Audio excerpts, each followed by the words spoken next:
Hello, Pastor Carnell here in the wonderful parish library of Emmanuel Lutheran Church.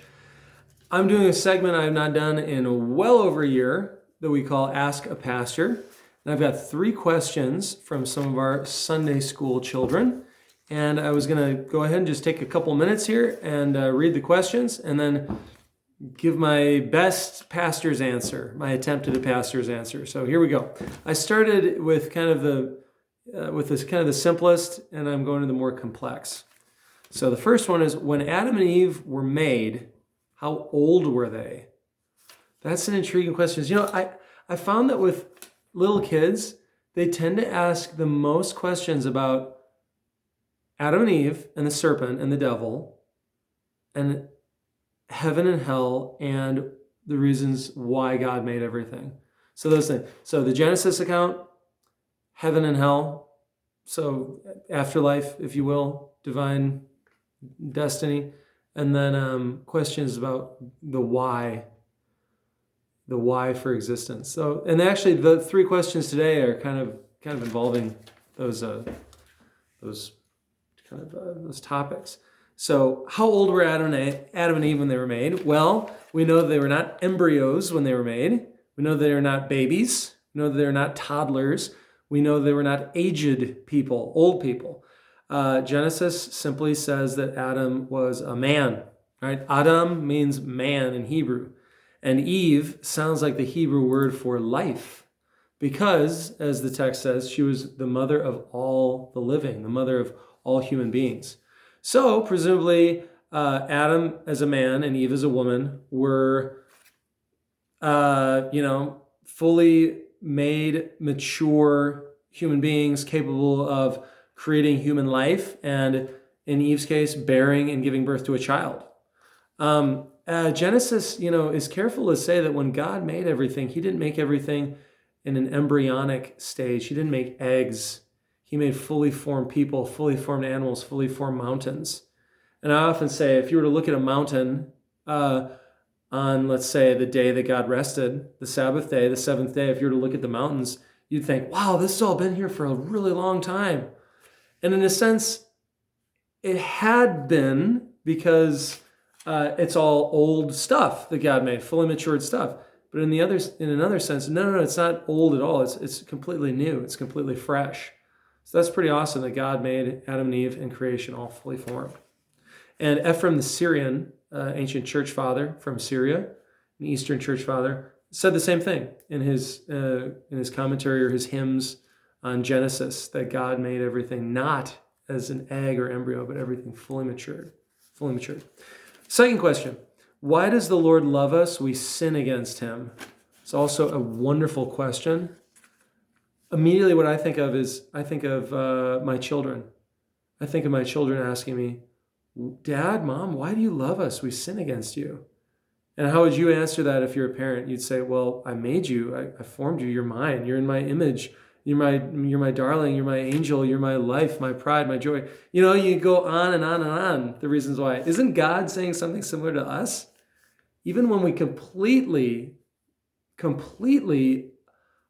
reject him and insult him and hurt people, hurt his creatures and his creation. No, God is still our Father. He still loves us, even when we're the lowest. Think of the parable of the prodigal son, for example. The boy ran off with his dad's money. There was a famine. He had nothing to eat. And he ended up going back home, and he thought, well, maybe my dad will let me be a slave. And what happened? He was embraced, and there was a feast for him. And his dad gave him the ring on his finger and loved him and gave him this embrace, right? So that's how God feels about us, even when we sin against him. He's a fountain of infinite love. You're his creature. You're his precious daughter, his precious son. And the love that he has for you is unfathomable. As John says in his first letter, God is love. Not God has love, right? We have love for things, but God is love. He's like a bubbling, unlimited source of all love. All love that has ever existed finds its origin in God, in the heart of God. And that love is poured out to his son, Jesus. And Jesus loves God back perfectly. And as Christians, we participate in that stream of love. It's amazing. All right, final question. With the devil being a fallen angel who was cast into hell, does he feel the pain and anguish that the fallen souls feel? Or does he rule and make it worse for the fallen souls? Whoa, that's interesting. Lots of questions about the devil and the functionings of hell. And to be perfectly honest, the Old Testament gives us very little about the devil. Satan just means prosecutor, basically. Satan, is like lawyer, the one who attacks you and accuses you in a court of law. And so that's Satan's role. Presumably, it was maybe his role before he was fallen was to bring the sins of people to God's attention or something. I'm just totally, using my imagination here. But now in his fallen state, Satan is warring against God, and he is not only accusing us and damning us, he's trying to make us feel damned and accused and make us feel distant from God, even though in reality we're like the prodigal son. God is waiting for us to return to him. So, as a supernatural being without a corporeal body like humans, I'm not sure what Satan is feeling, in hell. I think it's safe to say that hatred consumes him. And as we know from our human experience, if hatred consumes us, it puts us into hell, essentially, puts us into our own living hell.